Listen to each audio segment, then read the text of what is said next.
kalikasan. Last week ay nagtungo sa Manado, North Sulawesi, Indonesia si Pangulong Arroyo para dumalo sa pagbubukas ng Coral Triangle Initiative Summit kasama ang iba pang leaders ng iba't ibang bansa.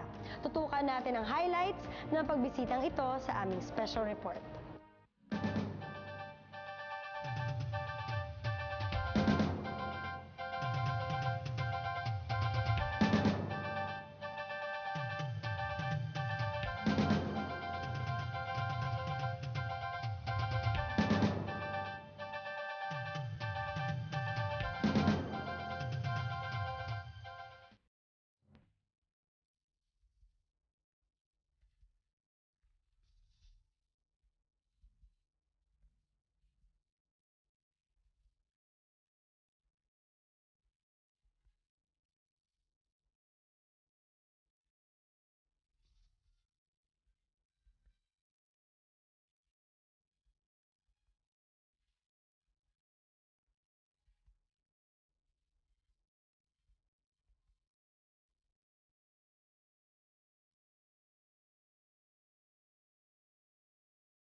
Maraming pagsubok na ang hinarap ng mundo.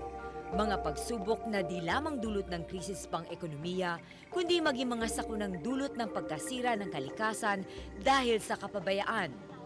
Mga kapabayaan na kalaunan, kapag nagtagal, ay magiging dahilan ng pagkaubos ng mga isda sa karagatan at pagbagal ng kaunlaran ng isang bansa.